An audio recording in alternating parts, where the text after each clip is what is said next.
Before we watched TV shows and movies on Narcos, and even before Pablo Escobar's rise to fame, there was one man who was the ultimate narco. He lived the narco life of greed, money, and power, but found a way to reclaim his life and use his astonishing experiences to empower others to live a life of hope, meaning, and redemption. Welcome to the Narco Mindset Podcast, where Dr. Jorge Valdes shares his journey through life before and after the Medellin Drug Cartel, from torture and multiple prison sentences to how he refocused his life onto a path of principles learned as a narco. It's time to share that raw truth with you, right here on the Narco Mindset Podcast, with your host, Dr. Jorge Valdes. Today on the Narco Mindset Podcast. When you get up in the morning tomorrow, look in the mirror and ask yourself, do you really like who you have become? That group was not a violent group. We were business people. We had office hours. He taught me at the beginning, he said, son, if you got to carry a gun to do business with somebody, you have no business doing business with that person. Sadly enough, for whatever reason, in my entire life, I've never looked at anything as, I can't do that, or how am I going to do that? We didn't fear death. We didn't fear getting killed, but we lived in turmoil every second. I want my children, when they finish reading anything that I do, I want them to say, wow, what a great God I serve. It changed my father. Don't say you're not hurting anybody. Every choice we make in life has an equal consequence. Thanks for joining us today. I am your host, Dr. Jorge Valdes. I am here with my co-host, Anthony Petrucci, on the Narco Mindset Podcast. On the last episode, Anthony, we covered quite a bit of ground about morality, what is right and what is wrong. And I guess I just want to recap it with one simple saying. Do what I did. Maybe this is a good experiment. When you get up in the morning tomorrow, look in the mirror and ask yourself, do you really like what you're doing? Do you really like who you are? Do you really like who you have become? If you do, then happy. Enjoy the podcast. If you're not, then begin to ask your questions. Where can I change? Where can I create a different mindset? And then the most critical question is, as you look at certain subjects, whether you call them moral or not, or maybe society does, or maybe the Bible or the Quran or any holy book calls them moral, and you don't, and you say, I'm not hurting anyone, this is ridiculous. Only religion puts all these restrictions on people. Ask yourself this. If you like to go out with a lot of women and cheat on your wife, ask yourself if you like your daughter to go out with a lot of men and cheat on her husband. Just works the same way, man. So anyway, but today we're going to get into different subjects. I'm really excited, Anthony, about what we're about to talk about today. We'll go off the handle off and on, but I think today will be an important, relevant to what's going on in our streaming services. I agree. And I think what affects so many people when it comes to looking at things around the narco world is all these TV shows and Netflix series and movies that talk about different drug cartels. To a certain extent, you could even argue that some of these shows and movies glamorize it a little bit, or try to show like kind of this exciting world of the drug cartels, because there's danger there. There's adventure. There's you don't know what's going to happen. There's even a basic good versus bad kind of element, and people sometimes even root for the bad guys. But I think it's just an incredible opportunity to hear from you, Jorge, as one of the leaders of the group that came to be known as the Medellin Drug Cartel, of what is real on all these TV shows and movies about drug cartels and drug trafficking. What's real? What is exaggerated? What's fake? What could you say? Like, no, you see these on the shows, but it's not real. That's not how it worked. Because a lot of these shows, the timeline of the shows start in the 80s or the last 20 or 30 years. But you go back to the real early days from the mid-70s into the 80s, and you know where it all started. So I think the audience would just find it incredibly interesting, as I do, to find out what is real and what is not so real when it comes to all these shows and movies. That's a great question, and I'm going to answer in two parts. And again, first I'm going to say a disclaimer. If you look at the show Narcos today, which is extremely popular, at the beginning of the show, look what it says. A lot of the stories have been sensationalized. So a lot of what goes on and what went on or not is something that television makes it to be sensational, to be fun, to be interesting. So with that said, let me go to what I think or what I believe to be a fact, to be the most authentic show there was. It's a Spanish show called Pablo Escobar, Patron of Evil. It has subtitles. It's on Netflix. I sat there and you know what? And you mentioned about rooting for the bad guy. I want to come clean. I sat there one night, all night long, till 6 o'clock in the morning, waiting to see what happened to a general that Pablo was going to kill. Because I knew what went on, right? One of the interesting things is all of the shows that you see, every single one of them, from Fix, Blow to all of them, they all start in the 80s. The Medellin Cartel was a group, was a name that American government gave to a bunch of different, not a bunch, but 4 or 5 powerful groups in Medellin that if they could identify them as a cartel, as one single group, then they could go ahead and make it a lot easier to get people to hate them, et cetera, et cetera. But the group that originally started that, of which I was a founding member in 1976, which at the beginning were bringing in 100 kilos a month, $70,000 a kilo in California. That group that would go on to give rise to the Pablo Escobar and to the different groups, that group was not a violent group. We were business people. We had office hours. We wore suits every day. Nobody knew much about us because we didn't live the life that you see in the sensationalized world. But on the Pablo Escobar, he walks like he did. He talks like he did. Damn, the guy even looks like he did.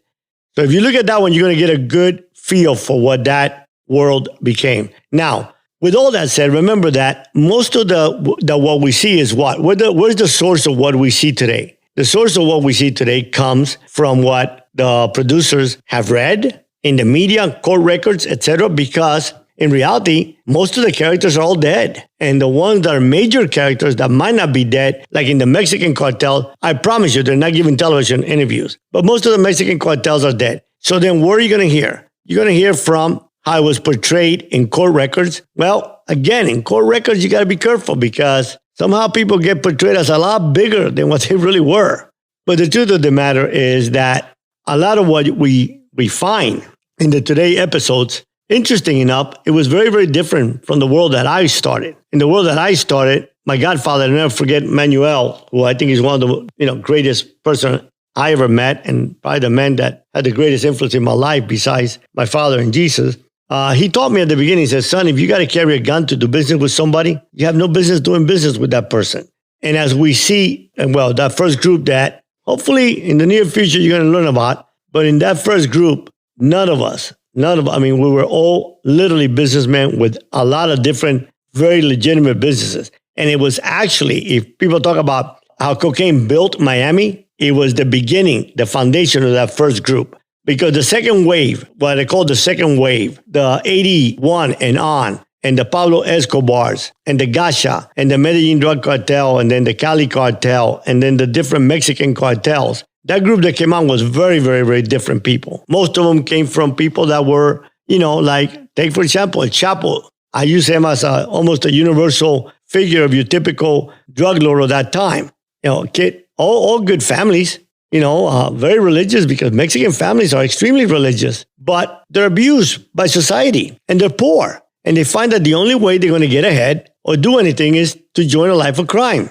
When you begin, you don't stop. So then take El Chapo, he becomes very, very, very poor. He is very, very poor, becomes very, very powerful, ends up escaping out of jail, making a ton of money. It's estimated that at one point in time, he was making $1 billion a month, and he had distribution in every country, every continent of the world, which is unbelievable because we did not have distribution at the beginning of the cartel or the beginning of the art group. Our only distribution was the U.S. And if we really want to be precise, our 85% of our coke went to California. Then some went to Miami, then Chicago, then Detroit started getting some, and then New York. But that was about it. Again, remember, 100 kilos back then was the other world. When you think about 100 kilos, $7 million. $7 million, you're talking about when you could buy a house for $20,000.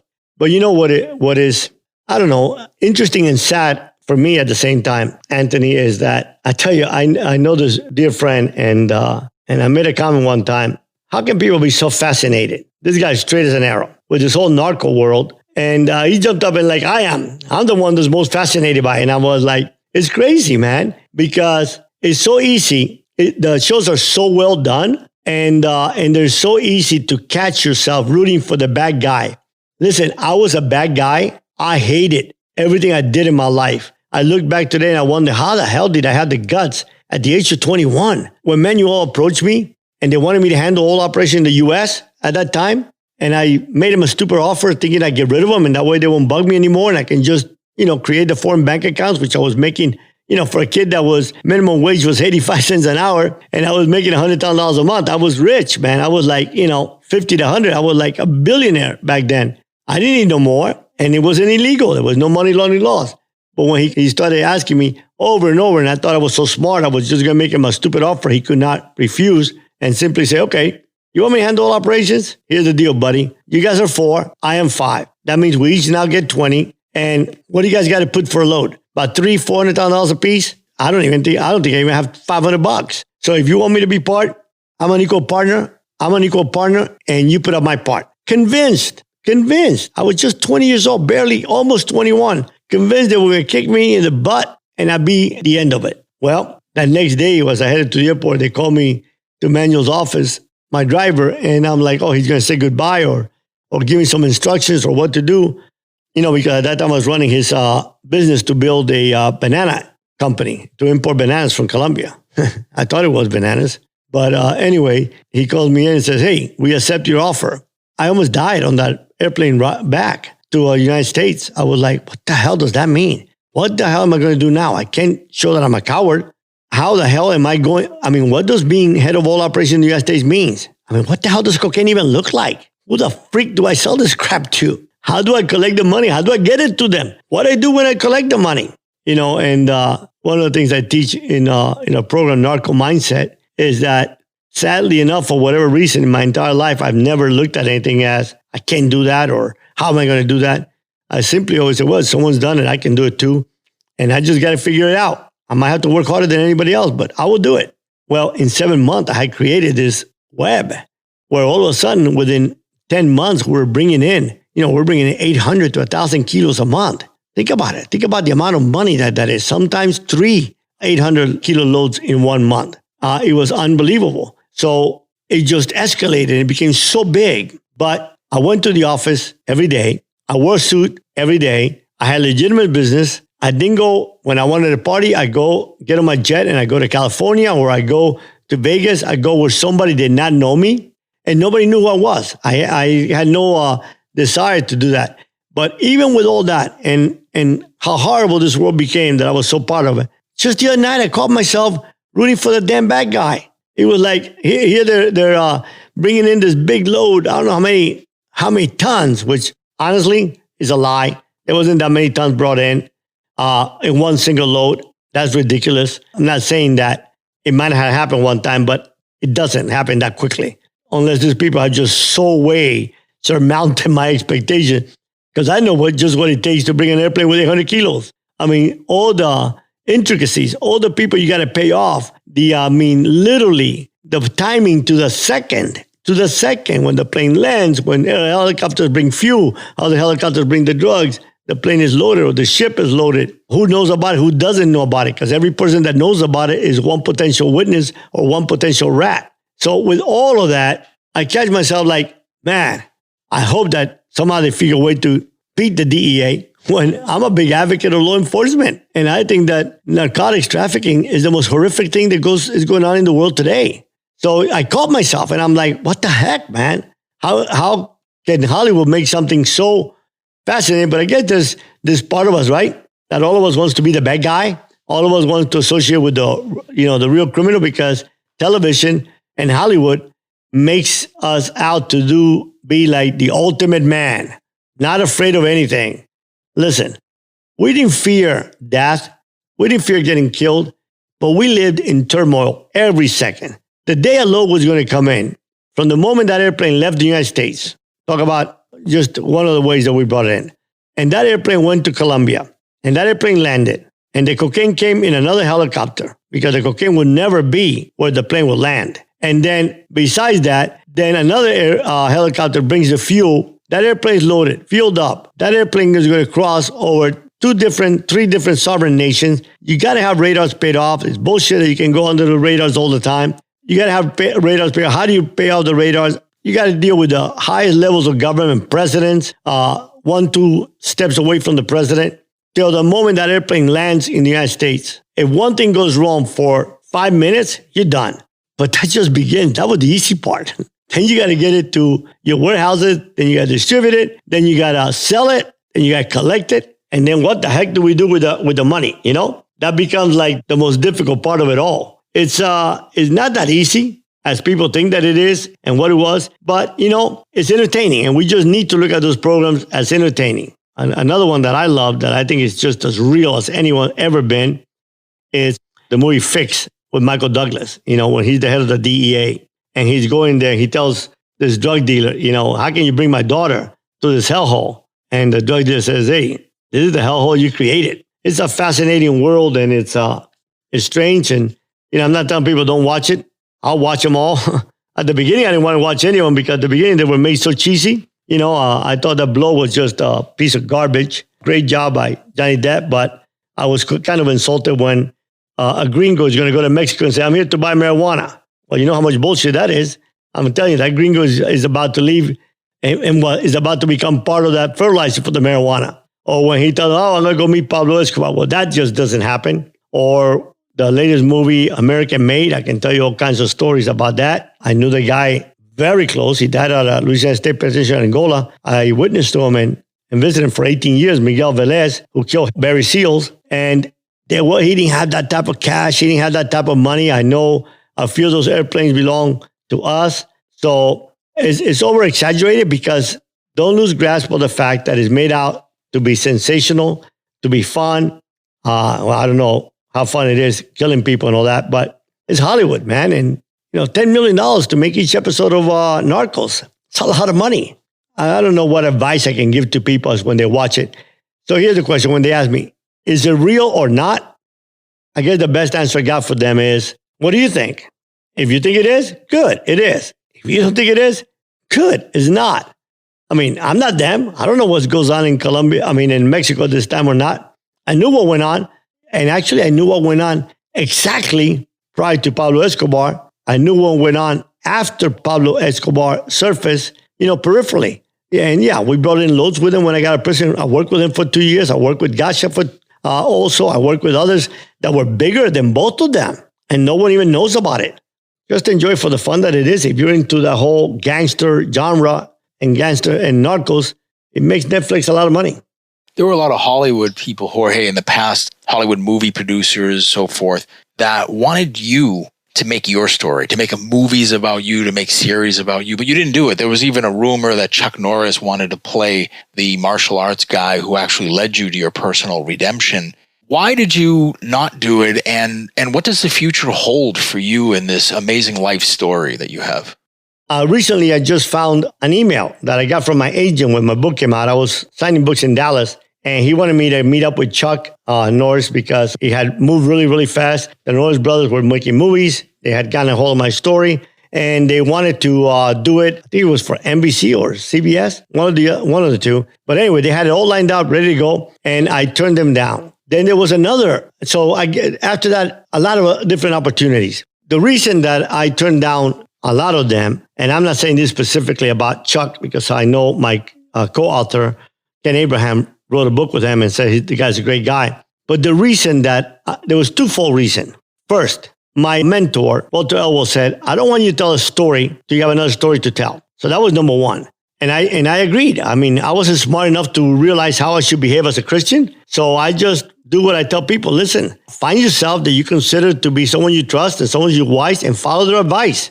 And it was very hard for me. He was this older white man that knew very little about hard life. But, I submitted to his will and it really, really paid off. So that was number one. Number two, I was enjoying when I wrote the book and I started doing big speaking events. Large speaking events. At the end, and I saw people coming to get my autograph and I saw women throw themselves at me. I'll come clean with you. I was excited. I was reliving that damn life all over again. And then afterwards, I hated myself. But number 3 ties to number 1. And number 3 is, I didn't want to do the same freaking damn story. I didn't want to do the same story because just the way that I decided to write my first book. I didn't want to tell another drug story, and there wasn't that many at that time. But I'm like, you know what? Whatever's out there, that's good enough. I want to tell one day my story, but I want it to have an impact. Yeah, it's going to be real. It's going to be raw. It's not going to be PG, but it's going to leave a message. And the message is because at the end of the day, and let me retract a little bit, as I tell my story in print, as I tell my story in television, radio, magazines, I'm always conscious of one thing. My children are hearing it. So if my children are hearing it, I don't want the end summation that my children say. I don't want the end summation for my children to say, oh, wow, what a powerful man my father was. I want my children, when they finish reading anything that I do, I want them to say, wow, what a great God I serve that changed my father. And for people that are not religious, I just want them to say, if Jorge Valdes changed, I can too. If Jorge Valdes found hope, I can too. If I am down, I've done horrible things in my life, I can be redeemed. You find that path, whatever it is for you. Whether if you're Muslim through the Quran, if you're a Jewish, through the Torah, through whatever holy book, or if you're not, if you're spiritual to whatever spirituality. At the end of the day, it was important that you find hope, that you find redemption, that you realize we're not defined by our past, that there are consequences, as you mentioned so well, eloquent in our last podcast. There's consequences to our choices. This is what I don't understand about a lot of people. I tell my children all the time, you get arrested, don't freaking call me to get your ass out. If you got testicles to get arrested, you get your ass out yourself. I never cried when I got arrested. I didn't say, oh, poor little me, look at me, I'm 23, I got the biggest bond in the history of America, why me? No, I knew I was real. My life had 3 paths. I was going to get very rich, I was going to die, or I was going to spend the rest of my life in jail. So when one of those happened, thank God it wasn't the rest of my life, that's just the consequences of the choices that I made. But I wanted my children, so I waited and waited. And I'm happy to announce, Anthony, I discussed this with you. I have recently, and I've been approached by every major studio. I had a tremendous proposal by James Brubaker, who did God Almighty, Bruce Almighty, to do a mini-series in 2005, 2006. It was interesting. He said he walked into where he had breakfast in Beverly Hills every day and found my book and asked the waitress, and she said, well, no one's been there. Contacted my agent. He had the writer. He had the author. We're going to film in Puerto Rico. He had tax credit, and it was going to be a miniseries. And the interesting thing about that, there was no miniseries at that time, except Band of Brothers and When We Were Soldiers. So this is what genius of a man he is, that he foresaw that 10 years later, this will be how television, media will be shown. But at that time, I wasn't ready either because I had just built a multi-million-dollar company. And I decided one day, if a man can define what enough is enough, greed is going to drive him. And I wanted my children. I had 2 last out of my 6 amazing children who I'm close to and I love to death.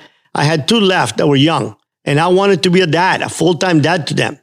And even though we worked our ass off to get to a point where we're making millions, we had 90-foot yacht, we had jets, left it all and moved to Cozumel, Mexico so that I can make breakfast in the morning, drive my children to school, pick them up, and go to their games. Because they were not going to remember the day I died. I didn't want them to remember the father as, oh, my father was the U.S. head of the group that became the Medellin Cartel. No, I want them to remember, hey, my father was there making me breakfast. My father was at all my ball games. My kids used to say, you don't have to come to practice, Dad. I said, I know. I don't have to. I want to. But now they're grown. My youngest daughter is going to Wheaton College, where I met my amazing wife, a school I love so much, a school that we are working on creating an endowed share for Latino students and poor students to be able to go and get an amazing Christian education in one of the most amazing schools on God's earth. I love the new president, Phil Riken. I love everybody in that school, and it changed my life. I love Loyola too. I got my Ph.D. there, but Wheaton changed my life. I am the man I am because of the short time that I was there. I wasn't even there for a long time, even though later on I taught and I'm going to start teaching again. But because of all that, and my daughter is leaving, and now my son is a young filmmaker in film school, I have joined with Rakontur. Let me spell that. Rokontur. Rakontur. They did the whole series on Cocaine Cowboys, and it was one of the most highly praised shows on Showtime history. They're great guys out of Miami. They're 2 friends that went to film school, University of Miami, so that hit home for me. I went to University of Miami. But one thing about them is there's no fanfare about them. They do great work and they do things that are impactful and they know Miami better than anybody else. And that was key for me to join them in two major projects I'll be able to announce later on. Right now, I'm not allowed what they are.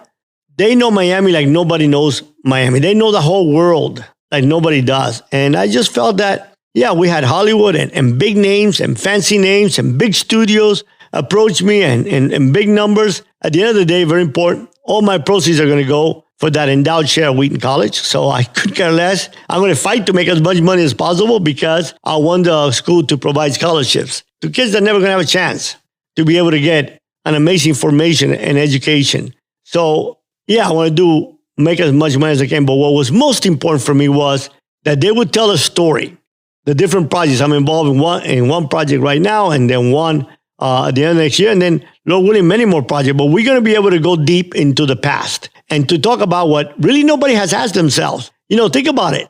If all of a sudden you're looking at Narcos or anyone, let's go back with Pablo Escobar and say 1982, 81, 82. All of a sudden Pablo becomes very, very rich and very powerful. Ask yourself, who the hell was there to give him a chance? Who was there? How did that start? He didn't come from robbing tombstones and robbing cars and running errands to become a multimillionaire.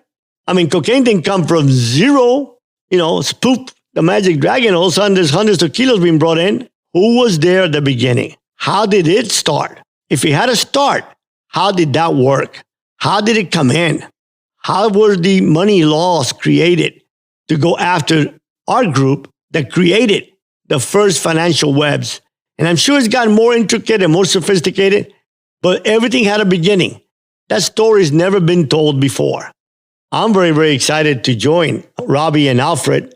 Love the guys. I mean, they've been after me for 3 years. They never give up, but they're very sharp. And again, what I like about it, they're not presumptuous. They're just young filmmakers that want to tell a story about a city that came out of the ashes and became, a very wealthy city. How did that happen? I mean, when we started, Miami was a place where you go to die or retire. I mean, it was nothing. It was just a dead city. South Beach, man. Listen, I could buy any condo building in South Beach for $50,000.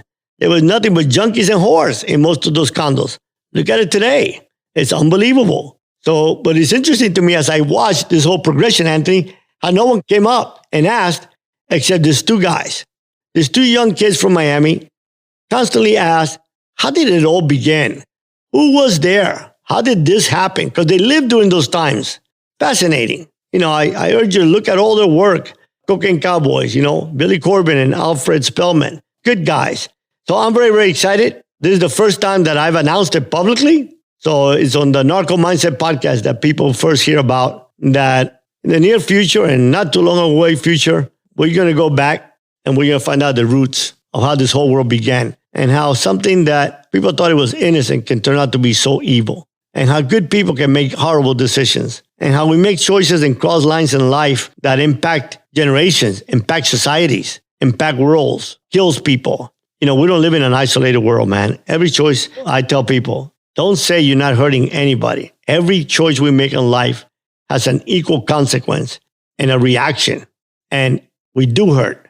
We begin by hurting us, but, the offender, the criminal, is a selfish person. So if he gets hurt, good for him. But the innocent, the family, the children that didn't choose the father or the mother, didn't choose the community, didn't choose the city. That's what we got to look at. And that's what excites me to be able to finally, after, the first time I got approached was 1998. So that's 21 years ago or 22 years ago, to be able to do a class production down the road of what this world was all about. Because always here's the bad. And listen, I'm not going to tell you that when you see a production about me, you're going to hear nothing but good stuff. No, BS. It was a lot of bad. I did a lot of bad things. I made a lot of bad choices. I suffered bad consequences, torture, 23, pissed for blood for 5 years after that, hardened, abandoned kids, broken homes, a lot of bad. It isn't all gold and glitter. It isn't all Jeremiah, the cougar that I had, or the multi-million-dollar ranch I lived in, or the Rolls Royces I drove. There's a lot of pain, but there is a lot of hope too. And that's the message I want to get out, that there is hope, that we all have the power within us to change, to say enough. even when we don't know what change means, that if we're going left, we're going to go right. If we're going to go south, we're going to go north. That thanks to God that I had a mother that gave me where true north was, I was able to come back. Thanks to God that I had a mother that cut me no freaking slack, made my life miserable, telling me how wrong what I was doing, how I had become a person she did not know, how she refused to take $1 from me. But also, parents, listen to this. In the same breath, she would say, son, what do you want to eat tonight? Because I was her child and nothing. And for her, as a very religious woman, she was convinced that her God was bigger than the monster her son had become. And that I would one day again be who she raised me, created me to be, and brought me up to be and educated me to be. And I thank God that both of my parents saw me when I gave my first message right after prison. They saw me change. They both saw me get my Ph.D., saw the transformation. But you know what? It did not erase the pain. And the years of their life that I took away, 10 years of their life visiting me in prisons, after prison. I just thank God that we're going to have an opportunity to, number one, to really say how it all began. And number two, to do something that, yeah, it's going to be just as fascinating or more fascinating than when you see what you're seeing today. Because when you see what you're seeing today, I mean, think about it. The last Narco, great show. I loved it. But, it's, what was the intrigue? There was only a couple maneuvers where the guy got away with something. And at the end, they all die. But look at it this way. When we began, man, you talk about things that we developed, things that we created, how we created routes, how we created money laundering. I mean, there was no money laundering law. So how we created intricate financial webs, how we paid off, finance ministers, the corruption that went on. So yeah, it's very, very exciting. It's wonderful. And yeah, I look forward to being involved with these two guys. Like them a lot. I'm excited about it. I know we're out of time, but thank you for sharing all that. That's a very exciting announcement, and look forward to it and more to come. Awesome. Thanks so much, Anthony, for your questions. Thanks all our listeners today for listening. If you have enjoyed the Narco Mindset podcast, I urge you, join our community at www.jorgevaldesphd.com. Valdez with an S, Mexican spell it with a Z, Cubans with an S. And join our community. You'll get a free PDF copy of my latest book, Narco Mindset Freedom Edition. But also, you're going to be up to speed on the blogs that I write, doing a lot of content. It's like all these years are built up inside me. Our YouTube channel, the interviews, fascinating interviews that I'm doing right now. You'll be kept abreast of the podcast, the subjects we're touching upon. You're going to be there at the beginning of a movement. I am so convinced, Anthony. I've never done anything. When I created that group that became the Medellin Cartel, I never in a million years imagined what it would be. When I started my company, that built into a multi-million-dollar company, all I want to do was sell it one day for $1 million, have our house paid off after 30 years, and retire with my Social Security. Never did I imagine I would build it into a multi-million-dollar international company. But I'm telling you something right now. I am so convinced that the movement, that we are involved, and that everybody that joins us now at the beginning will be involved, will transform our society. Because I believe that God doesn't need my ability, he needs my availability. And I believe that I can change the world. Only those that are crazy enough, like you and I, Anthony, to believe that we can change the world, damn it, we will change the world. Listen, if at the age of 21, I change the world for bad, at 60-something, I'm going to damn change it for good. And it's going to be powerful. And you join our community, you'll be the founding members. And you will have preference to materials that no one else is going to down the road. We are creating this right now. So you're in the beginning stages of it all. But it's very exciting. And I look forward to talking to you on the next Narco Mindset podcast. God bless you and have a wonderful day. We've come to the conclusion of this episode of the Narco Mindset Podcast, but your path towards hope, meaning, and redemption continues. For more information and resources to help you on your path towards finding a life built on integrity, honor, and truth, head to JorgeValdesPh.D.com and join our community. We appreciate you joining us for this episode and look forward to helping you find your turning point right here on the Narco Mindset Podcast.